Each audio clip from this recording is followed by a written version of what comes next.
Buenos días para todos. ¿Quieren por favor abrir sus Biblias al Evangelio de Juan capítulo 2? Y hoy quiero también tomar un tiempo para agradecer a los músicos que en realidad preparan nuestro corazón para este tiempo de alabanza a nuestro Señor por medio de la palabra. Entonces, les agradezco a ellos, cada vez están mejor y eso para nuestra iglesia es una bendición, ¿cierto? Bueno, hoy vamos a analizar el primer milagro que encontramos en el libro de Juan. El primer milagro que relata el libro de Juan. Y como lo dije el miércoles, un milagro es un evento sobrenatural que no tiene una explicación humana. Un milagro es un evento sobrenatural que suspende la ley natural. Lo que sucede es que la ley natural se detiene, por así decirlo, por unos minutos, o por un momento, o por un tiempo, y se suspende mientras Dios hace algo, actúa. Y luego la ley natural regresa a su curso natural. Y eso es lo que tenemos en exhibición en este texto. También dije que lo que muchas personas llaman milagros no son milagros, son actos de la providencia de Dios. Y gracias a Dios le damos por la providencia. El miércoles meditamos acerca del primer milagro que los apóstoles hicieron en el libro de Hechos. Y hoy vamos a estudiar el primer milagro que hace Jesucristo en el Evangelio de Juan. Y les digo, yo no planeé así los estudios, no lo hice así, pero tampoco fue un milagro. Eso es providencia de Dios que Él planea todas las cosas. Providencia es que alguien me llame porque necesita trabajadores en el lugar de trabajo y luego al rato alguien me llama y me dice estoy buscando trabajo. Eso es providencia. También es providencia que no le den el trabajo, por supuesto. Pero lo que tenemos acá en este texto es un milagro. Y los milagros que hicieron tanto Jesús como los apóstoles tenían un propósito, un objetivo, y el propósito era confirmar las palabras que ellos estaban diciendo. Leamos el milagro, Juan 2, capítulo 2, versículo 1.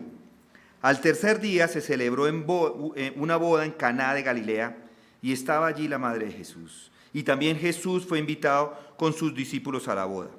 Cuando se acabó el vino, la madre de Jesús le dijo, no tienen vino. Y Jesús le dijo, mujer, ¿qué nos va a ti y a mí en esto? Todavía no ha llegado mi hora. Su madre dijo a los que servían, haced todo lo que él os diga. Y había allí 6 tinajas de piedra puestas para ser usadas en el rito de la purificación de los judíos. En cada una cabían 2 o 3 cántaros. Jesús le dijo, llenad de agua las tinajas, y las llenaron hasta el borde. Entonces les dijo, sacad ahora un poco y llevadlo al maestresala. Y se la llevaron. Cuando el maestresala probó el agua convertida en vino, y como no sabía de dónde era, pero los que servían, que habían sacado el agua, lo sabían, el maestresala llamó al novio y le dijo, todo hombre sirve primero el vino bueno, y cuando ya han tomado bastante, entonces el inferior. Pero tú has guardado hasta ahora el vino bueno. Este principio de sus señales hizo Jesús en Caná de Galilea y manifestó su gloria, y sus discípulos creyeron en él. Vamos a orar. Padre, hoy nos acercamos a ti con el interés, con el deseo, con la petición, Señor, de que nos hables en estas palabras que nos has dejado, Señor. Ayúdanos a entenderlas de la manera que tú quieres que las entendamos. Que las palabras que salgan de mi boca lleguen de acuerdo a tu voluntad al corazón de mis hermanos y que hagan la obra para la cual tú las has enviado. Esto te lo pedimos en el nombre de Cristo Jesús. Amén. Hace unos días, estuve diciendo que una de las mayores aspiraciones del hombre es encontrar la felicidad. Las personas están buscando la felicidad. Y no está del todo mal si buscan la felicidad en los lugares correctos, como la familia, los cónyuges, los hijos, nietos, negocios, deportes, inclusive en los pasatiempos. Pero no está bien si buscan la felicidad en fuentes ilegítimas de buscar la felicidad, como las drogas o el sexo ilícito, el juego, el robo y cosas similares.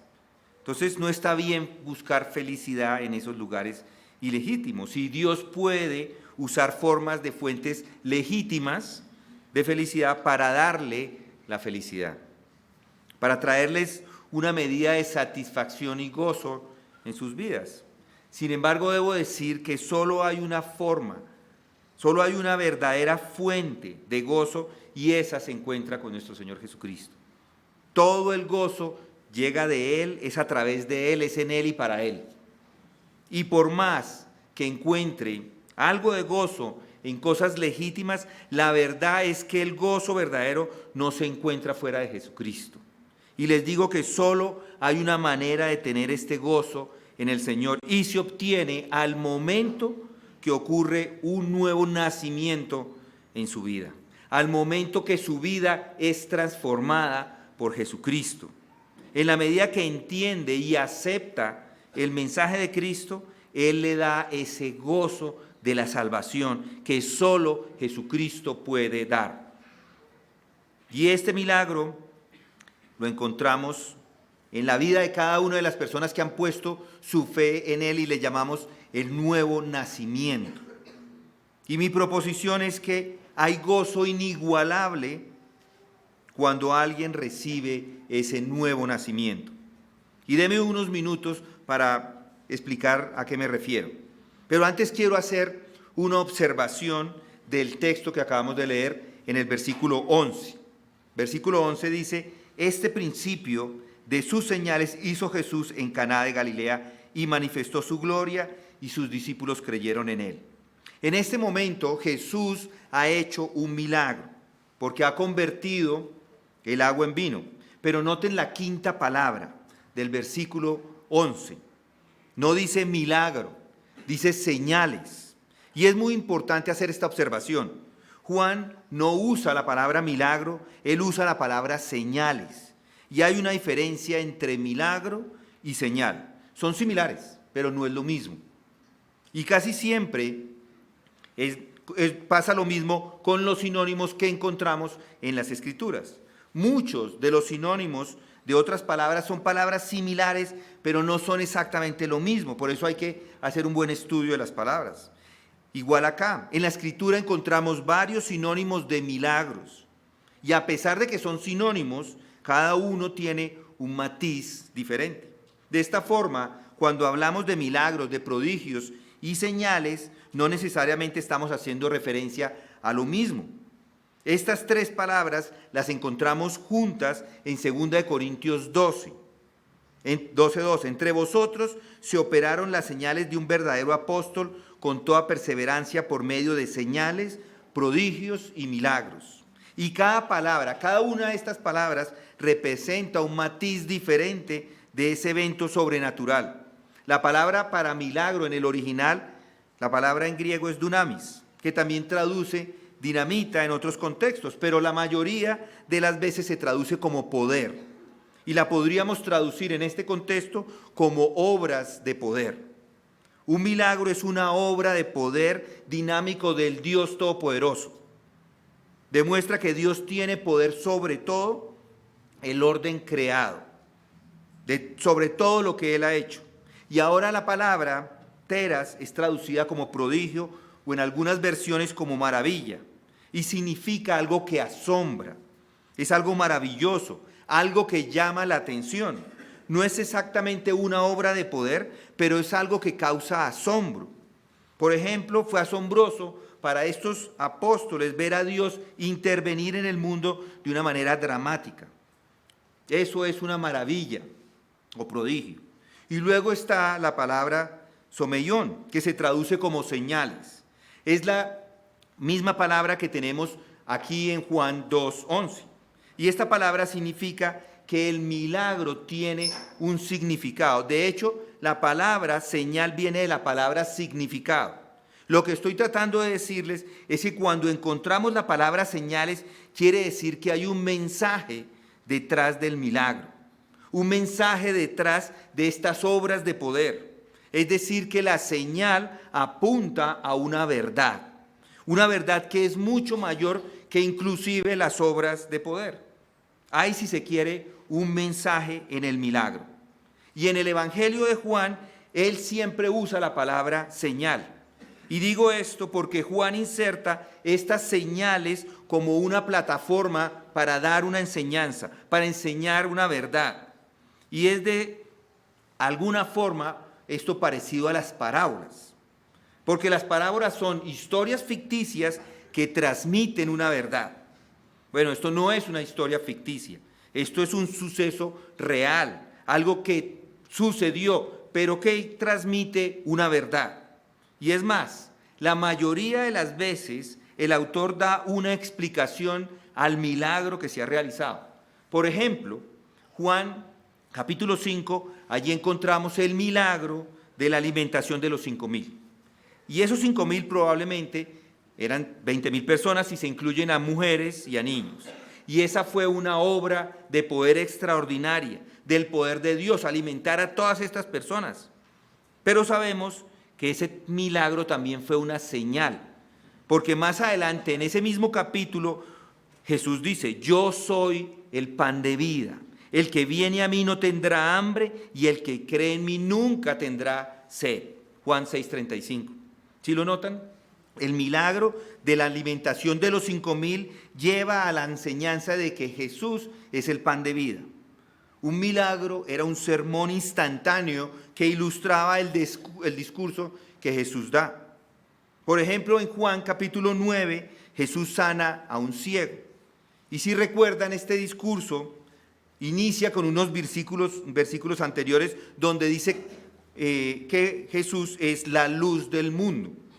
Y la idea es que Jesús debe abrir los ojos espirituales de los ciegos porque Él es la luz del mundo, es el único que lo puede hacer. O en Juan capítulo 11, Jesús resucita a Lázaro de entre los muertos. Y más adelante, en 11:25, Jesús dice: yo soy la resurrección y la vida, el que cree en mí aunque muera, vivirá. Y todo el que vive y cree en mí no morirá jamás. Así que, especialmente en el Evangelio de Juan, cada señal se alinea a un sermón o a un discurso. Cada exhibición extraordinaria del poder milagroso de Cristo viene con una enseñanza añadida. Se convierte en una ilustración de la enseñanza que Jesús da. Entonces, cuando vemos esto en Juan capítulo 2, este milagro de convertir el agua en vino no es más que una enseñanza del nuevo nacimiento. Es un milagro de transformación por el cual Jesucristo cambia radicalmente nuestras vidas. Toma esta agua estancada, sucia del pecado y la regenera, la convierte en el vino de la salvación. Pero revisemos un poco el milagro. Vamos a revisarlo, vamos a revisar este evento desde diferentes ángulos. Vamos a analizar la misma forma, de la misma forma que analizamos una narración. Noten el escenario del milagro. El escenario es lo primero, el escenario del milagro. Y vale la pena decir una vez más que el cristianismo es una religión histórica que ocurrió en tiempo y espacio real. Este milagro ocurrió. Hay un escenario para este milagro porque es un evento que sucedió realmente. Fue un milagro real que ocurrió en un lugar real y en un tiempo real. De hecho, el versículo 1 dice: al tercer día. Al tercer día dice, eso nos está diciendo cuándo pasó. Y eso es 3 días después del encuentro de Natanael con Jesús que ya vimos en el capítulo anterior. Sabemos también que hay una boda judía. Y era, por supuesto, un tiempo de alegría y felicidad, como lo son todas las bodas. Una boda judía es un evento muy importante, mucho más importante que una boda en nuestra cultura. El tiempo o la duración de estas bodas era de casi una semana. Y eso es importante notarlo, que Jesús nos está en este momento realizando ese primer milagro, no en un funeral, lo está realizando en una boda de una semana. Piensen en eso, una boda de una semana. Ahí vemos que para él el matrimonio es más importante. Así como el nacimiento nuevo es importante para él. La boda se celebra en Caná de Galilea. No hay certeza exactamente dónde queda. Varios comentaristas sitúan a Caná de Galilea a 15 kilómetros al norte de Nazaret, que es la ciudad natal de Jesús y de María. Y sería allí, en Galilea, que Jesús inaugura el ministerio público lejos de los gobernantes que se encontraban en Jerusalén. Además, observen ahora las personas. Ese es el escenario, eso es lo que hay alrededor. Ahora los caracteres involucrados en el milagro. De un lado está la madre de Jesús. Y es interesante que no se menciona a José. Y no se menciona a José después del capítulo 2 de Lucas. Se piensa que José ya en este momento ha fallecido. Recuerden que en ese tiempo muchos jóvenes morían. Muchos hombres vivieron vidas cortas. Y todos los que sabemos acá es que no sabemos de José y lo que tenemos es el registro de María, la madre de Jesús. Noten el versículo 1. Al tercer día se celebró una boda en Caná de Galilea y estaba allí la madre de Jesús. Y ella siente cierto sentido de responsabilidad porque quiere que las cosas salgan bien. La madre de Jesús dijo, no tienen vino. Y por eso se piensa que ella tenía algo de cercanía a los novios o a su familia, de pronto hasta un familiar lejano. Y luego en el versículo 2 dice, y también Jesús fue invitado con sus discípulos a la boda. En este momento está Jesús y ahí hay 5 de los discípulos, no están todos porque no habían sido todavía llamados, pero están 5 de los discípulos, Pedro, Juan, Andrés, Felipe y Natanael, que ya estudiamos de ellos en el pasado. No se sabe quién los invitó, pero sabemos que Natanael era de Caná de Galilea, eso lo dice Juan 21:2. Y puede que él sea el que ha recibido la invitación y trajo cola a la fiesta. Puede ser. Pero puede ser también que esa invitación viene por el lado de María, su madre, porque ella también está allí. Ahora, el maestresala, ese es el encargado de probar el vino. Este es el wedding coordinator. Si notan eso, de coordinador de matrimonios, es una profesión bien antigua. Están también los siervos, que obedecen todo lo que les dice Jesús. No sabemos nada de los novios ni del resto de los invitados. Y es importante notar que este primer milagro se da en una boda, en medio de la alegría y la felicidad de una boda. Y esta fiesta alegre ha sido intencionalmente elegida por nuestro Señor para hacer este milagro. Y ahora pasemos a la trama. Ya vimos un poco el escenario, los caracteres, ahora veamos la trama de lo que está sucediendo. En el versículo 3 vemos que hay algo que sucede y es que hay escasez de vino. Cuando se acabó el vino, dice. Algo muy vergonzoso está sucediendo y por eso la madre de Jesús le dice esto a Jesús, no tienen vino. Y que no hubiera bebida en una situación como esta, en una boda, es algo muy embarazoso para la familia. Y lo es para cualquier novio. Y por cierto, es el novio el que se encarga de proporcionar la bebida y la comida. Nosotros en nuestra cultura normalmente las esposas o las familias de la novia es la que prepara la comida o prepara la fiesta. Aquí es el novio. El maestresala llama es al novio. Lo llama porque él es el encargado de la bebida. Entonces se acaba la bebida y sin que lo diga el texto directamente, lo que está haciendo la madre de Jesús es pedirle que haga algo.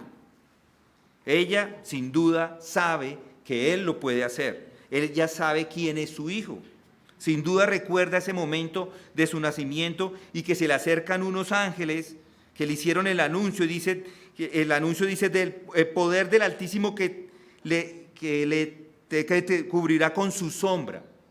Inclusive esas son las palabras que utiliza Lucas.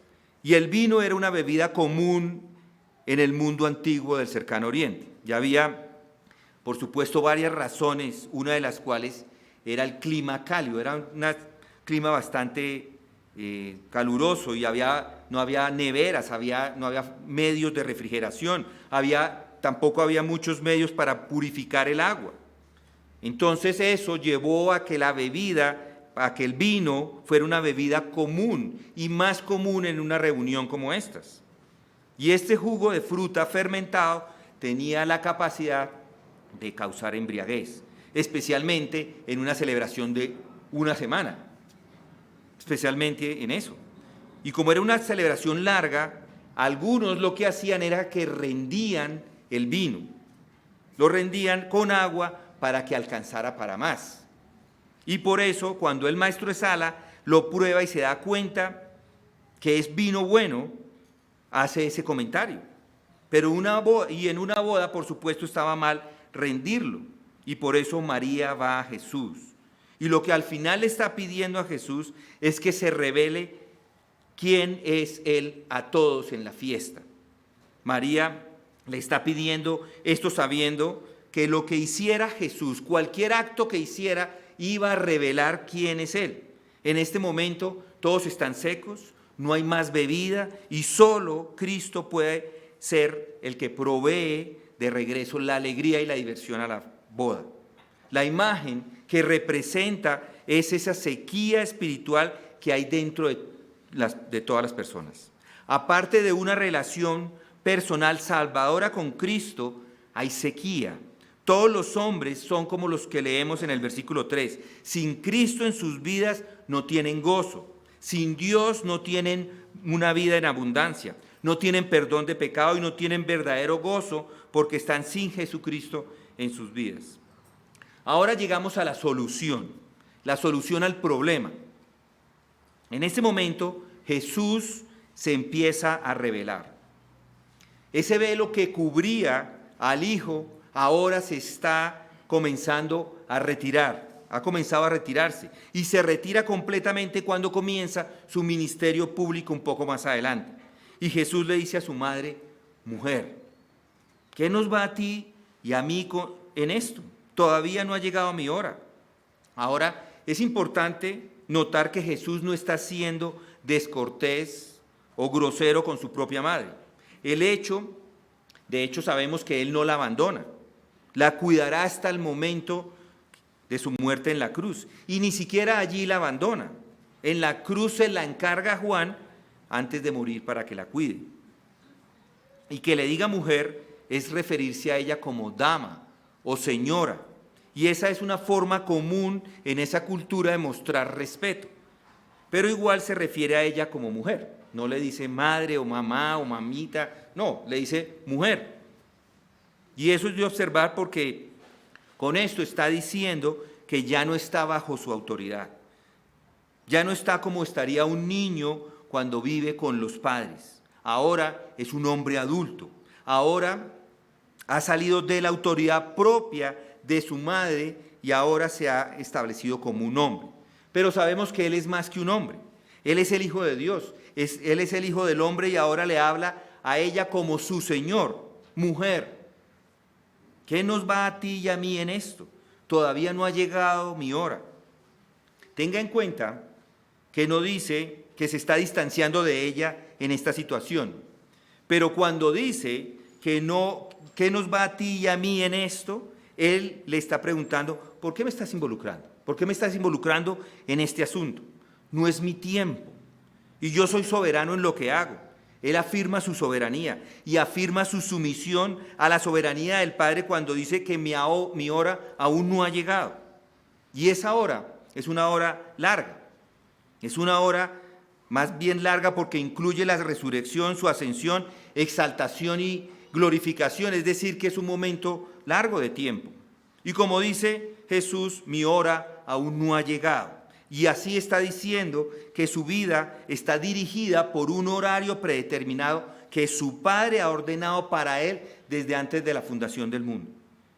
Él vino a este mundo con una misión de redención, una misión de salvación, y no lo va a hacer hasta que su hora no sea. Esto mismo lo hemos repetido en varias ocasiones en el Evangelio. En Juan 7:6 dice allí que sus hermanos, los hermanos de Jesús, le dicen que suba a Jerusalén y que se muestre al mundo. Jesús dijo, mi tiempo aún no ha llegado, pero vuestro tiempo es siempre oportuno. Es decir, que su vida está siendo llevada a cabo en un horario divinamente establecido y Jesús no se adelanta a su Padre. Entonces, está mal cuando alguien no hace lo que Dios quiere que haga, pero también está mal ser impetuoso y adelantarse a lo que Dios está haciendo en sus vidas. Debe esperar en el Señor. Cada uno de nosotros lo debemos hacer así. Luego Juan 7:8 dice, mi tiempo aún no se ha cumplido.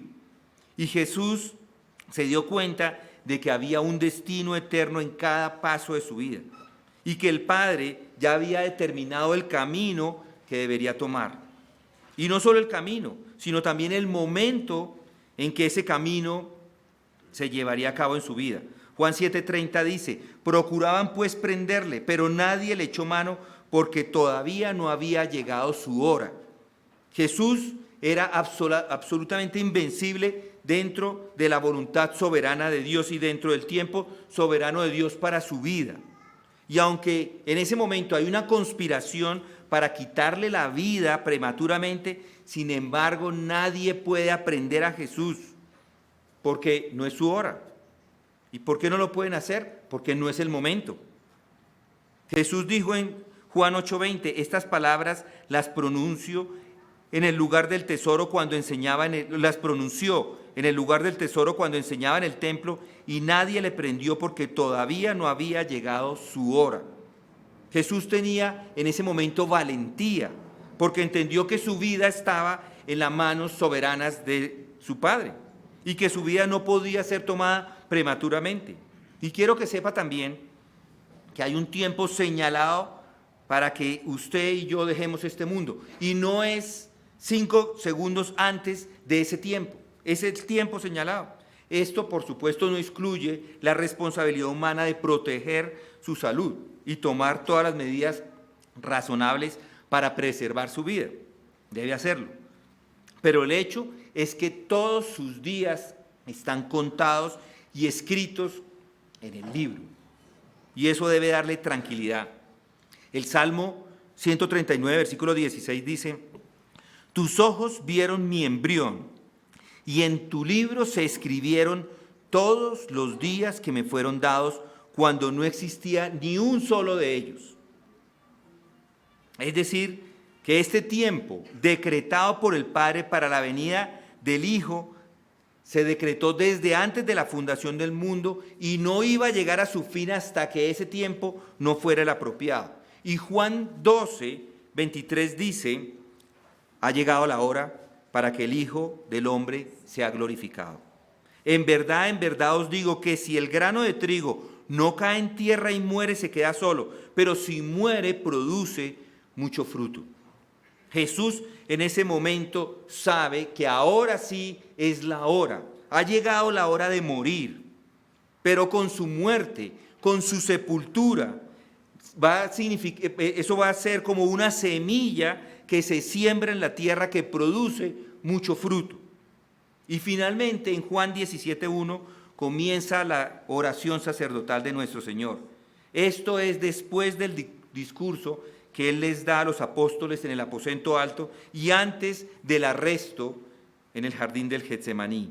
Y Él dice, estas cosas habló Jesús y alzando los ojos al cielo dijo, Padre, la hora ha llegado, glorifica a tu Hijo para que el Hijo te glorifique a ti. Esa es la soberanía, es la manera como Dios puso toda la vida de Jesucristo. La soberanía del Padre, la soberanía del Hijo, y las dos están trabajando juntas para lograr esta salvación. En este mundo no hay un plan B, no hay un plan C, hay un solo plan, y ese es el plan.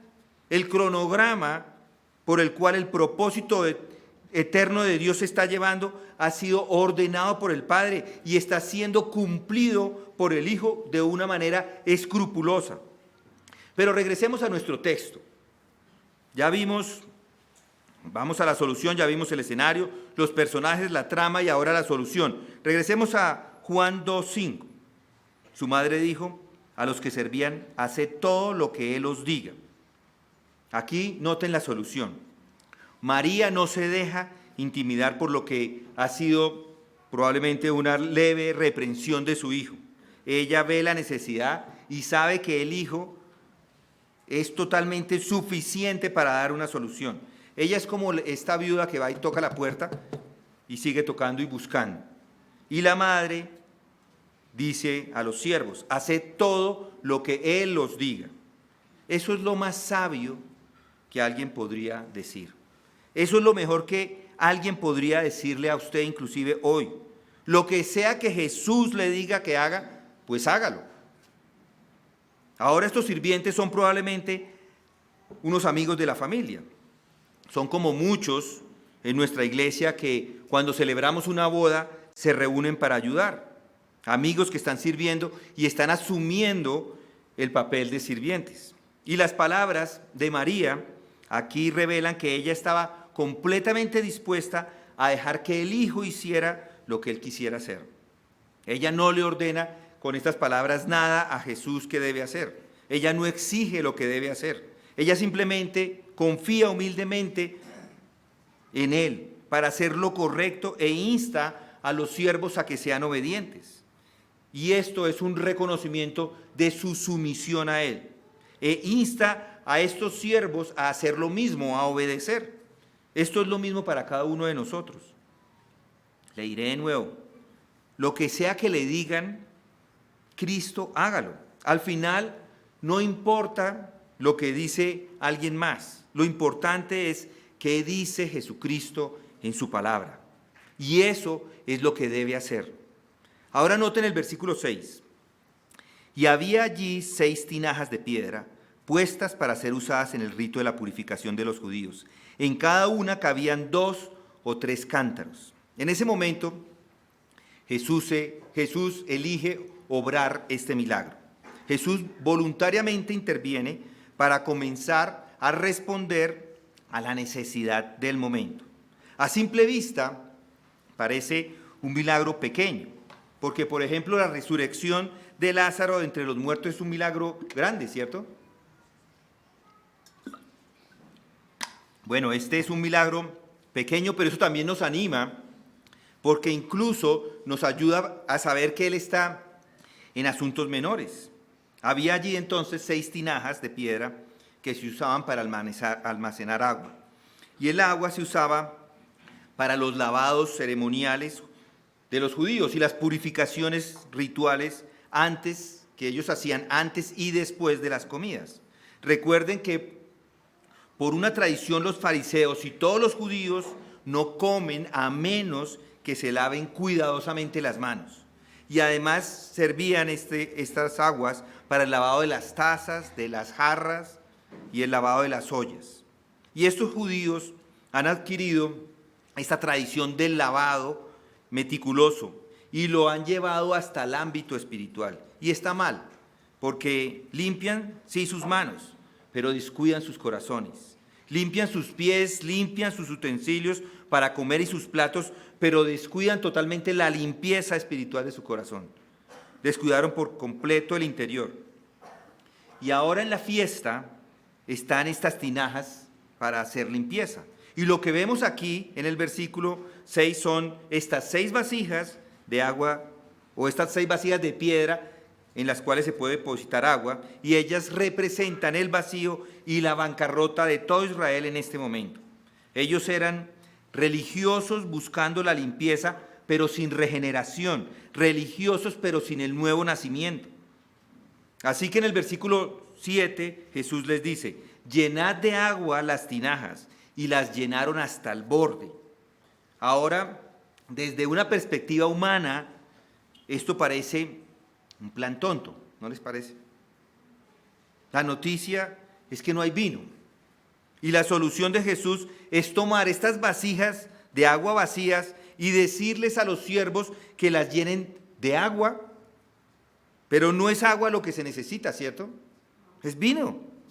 A veces no pasa así. No obra Dios tan a menudo de maneras que nos parecen como tontas, pero los cielos son más altos que la tierra, así mis caminos son más altos que vuestros caminos y mis pensamientos más que vuestros pensamientos. Dios usa cosas que a veces no nos parecen razonables. Y lo que pasa acá es un ejemplo, porque ¿qué plan es este? Jesús dijo que llenaran estas ollas de piedra de agua. A estos tinajes les cabían unos 80 litros a cada uno. Es decir, que sumadas serían unas 500 botellas de 750 mililitros aproximadamente. 500 botellas, eso es bastante. Así que las llenaron hasta el borde, y los sirvientes fueron sumisos y obedecieron. Fueron obedientes. No necesitaron tener una sesión de preguntas y respuestas con Jesús para hacer lo que se les pidió que hicieran. No necesitaban ir a orar para saber si obedecían o no. Pero piensen en los sirvientes. Ellos necesitan vino y les están pidiendo que llenen eso con agua. Lo que tenían que hacer era hacer lo que Él les dijo que hicieran. Y eso traería bendición. Y eso es precisamente lo que hicieron. Las llenaron hasta el borde. ¿Y con qué las llenaron? Las llenaron con agua que no había sido purificada. Esa agua era sucia. Y por eso es que ellos debían fermentar el vino para poder dar solubilidad al agua potable, a esa agua, para que se volviera potable. Bueno, llenaron estas 6 tinajas de piedra con el agua sucia. Y ahora Jesús dice algo que es aún más tonto. Entonces les dijo: sacad ahora un poco y llevadlo al maestresala. ¿Y qué hicieron ellos? Se la llevaron. Piensen en los siervos. Ellos saben exactamente qué está pasando. Seguramente están asombrados por el pedido que le hizo Jesús. Seguramente tienen incredulidad porque van a llevar agua al maestresala. Sin embargo, leemos que eso hicieron. Fueron obedientes, no como muchos de nosotros. Qué bueno sería que usted y yo fuéramos tan rápidos para obedecer como fueron estos siervos, o estos siervos obedecieron al Señor. Muchos necesitan que les resuelvan todas las preguntas, que les expliquen muchas cosas antes de lanzarse al ministerio al que el Señor les ha llamado. Y además observen que el Señor tiene un propósito a través de otras personas. Jesús podría haber dicho con la misma facilidad: hágase el vino, y el vino se hubiera hecho en ese instante. No necesitaba ni siquiera llenar de agua esas tinajas. Pero Él usa a los siervos. Él los involucra, y por supuesto Jesús espera que el hombre actúe. Jesús decide involucrar a estas personas, decide involucrar a estos siervos, hacer que pasen por toda esta rutina de ir y sacar agua y echarla, sacar y echarla, recoger estas 6 grandes ollas de agua llenas de estas ollas de piedra llenas de agua, llenarlas con toda esta agua y luego llevárselas al maestresala. Esto debería ser una lección para todos nosotros hoy, que Jesús no ordena todo lo que sucede como si fuera el mago, y de una desaparición. No, Jesús ha decidido trabajar a través de hombres y mujeres, como usted y como yo. Y las ollas de agua no se habrían llenado si ellos, los hombres, los siervos, no hubieran ido a buscar el agua y haber puesto esa agua entre las ollas. Y no habría habido agua para convertir en vino, a menos que ellos se involucraran y se arremangaran la camisa y hicieran ese trabajo y trajeran esa agua. Y así es con cada uno de nosotros. Hay un trabajo que el Señor tiene para usted y para mí. En nuestro servicio a Él no podemos sentarnos pasivamente y no hacer nada. Él espera que nosotros estemos activos. Él espera que nosotros prediquemos el Evangelio para que una persona pueda ser salva. De otra forma, no lo va a hacer. Él espera que nosotros prediquemos ese mensaje. El Señor puede hacerlo todo lo que Él quiera. Por supuesto que Él puede hacerlo todo, pero el Señor ha elegido no hacerlo todo. Por eso nosotros tenemos una parte para hacer. Y su parte es llevar la palabra de Dios a las personas perdidas. La parte de Dios es ahora abrir sus ojos y abrir sus oídos y hacer germinar la semilla de la palabra. Y dar luz y dar vida eterna. Pero su parte es predicar. Jesús dijo: os digo que si estos callan, las piedras clamarán, les está diciendo. Pero Él no hizo que las piedras clamaran. Él hizo que hombres y mujeres tuvieran su parte en lo que Él está haciendo en este mundo. Y qué gracia de Dios es permitirnos ser parte de ese servicio. Usted y yo somos socios en este negocio de salvación. Y eso da alegría. Podemos poner nuestro grano de arena en la salvación y estar comprometidos con el trabajo que Él les asigna hacer. Y por esto, estos sirvientes tenían más perspicacia que todos los demás. Y así son las cosas. Son aquellos que están involucrados en el trabajo, que ven con claridad lo que otras personas no ven. Estos siervos sí lo vieron. Ellos se dieron cuenta de lo que estaba pasando. Las otras personas no lo estaban viendo. La mayoría de los que sirven ven con claridad lo que Dios está haciendo en la vida. Ahora veamos lo sobrenatural en el versículo 9. Cuando el maestresala probó el agua convertida en vino, y como no sabía de dónde era, pero los que servían, que habían sacado el agua, lo sabían, el maestresala llamó al novio. Y quiero que vean cuán discretamente Juan registra esto. Porque lo que es preeminente en el milagro no es el milagro mismo, sino el significado del milagro. Y aquí note ese versículo 9. Cuando el maestresala prueba el agua que se ha convertido en vino, a él le llama la atención. Y este milagro no sabemos cuándo se da exactamente. No sabemos el momento en ese proceso, en qué momento durante ese proceso del movimiento del agua se convierte en vino. Pero tengan en cuenta que no hay aquí fanfarria de ninguna clase, no hay trompeta sonando, no hay ningún dedo extendido del cielo apuntando a las tinajas de agua. No se está llamando la atención sobre este milagro. Lo que sí debemos decir es que hay un velo sobre este milagro porque impide que el resto de los asistentes lo vean. Los siervos y los discípulos son los únicos que saben de esto.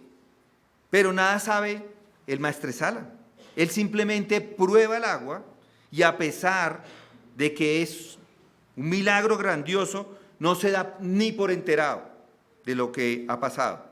Noten cómo continúa ese versículo 9 y cómo no sabía de dónde era, pero los que servían, que habían sacado el agua, lo sabían, el maestresala llama al novio. Los siervos sabían que fueron los que llenaron las tinajas con agua, sabían que ponían era agua allí, sabían que llevaban era agua al maestresala, pero en algún momento de ese proceso, Jesús, con toda autoridad soberana que ha sido investida en él, como el Hijo de Dios, el Creador de los cielos y la tierra, Jesucristo, que no renunció a ninguno de sus atributos divinos en la encarnación, Jesucristo ejerce su autoridad suprema y cambió y transformó esto sucio, transformó esta agua estancada en vino. Tanto es así que en el versículo 9 leemos que el maestresala llama al novio. Y la razón por la que llama al novio es porque el novio es responsable en la boda y también su familia es la responsable. En segundo lugar, porque el maestresala está sorprendido de lo que ha sucedido. Él no sabe que ha sucedido un milagro. Se sorprende y lo expresa en el versículo 10. Todo hombre, dice allí, sirve primero el vino bueno. Y cuando ya han tomado bastante, entonces el inferior. Pero tú has guardado hasta ahora el vino bueno. La costumbre de esos días era sacar lo mejor primero, el mejor vino. Y después que la gente ha bebido bastante y ya se embriagan un poco, sus sentidos se aturugan y no puede distinguir en lo que es bueno y lo que es de menor calidad, entonces ahí sacan el otro. Esa es la costumbre. Pero ellos sacaron lo mejor ahora. Pero leemos al final del versículo 10, has guardado hasta ahora el vino bueno. Y cuando el maestresala prueba este vino, dice que nunca ha probado algo como esto. Por supuesto que no ha probado algo como este. Fue un vino hecho por el Señor Jesucristo. El mejor vino, el de mejor gusto, un gusto superior. Fue el más satisfactorio que cualquier otro. Y el suministro fue extraordinario, 500 botellas, inclusive más que esas.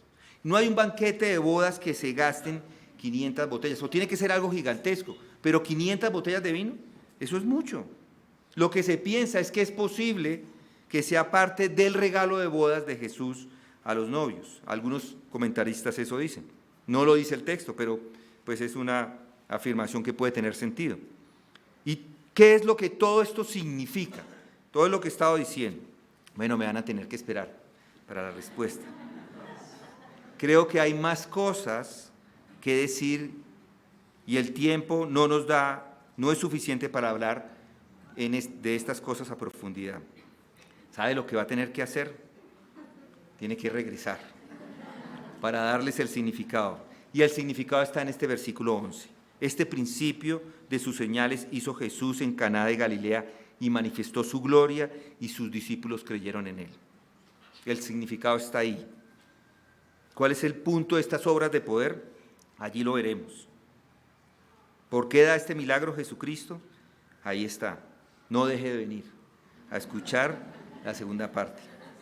Pero como conclusión para hoy, quiero decirles a aquellos de ustedes que están aquí, que han entregado su vida a Jesucristo, quiero decirles que la mejor decisión que jamás haya tomado es esa. Al entregar su vida a Jesucristo, Él le ha dado lo mejor. Al entregar su vida a Él le ha dado un nuevo nacimiento. Y a pesar de que estaban sedientos, ahora se llena su vida de un verdadero gozo. Y para usted que nunca ha entregado su vida a Cristo y se encuentra aquí hoy, quiero que sepa que el verdadero gozo está en Jesús. Puede pensar que el cristianismo es un matagozo, pero le digo que nunca ha tenido ni un gramo de diversión real en la vida.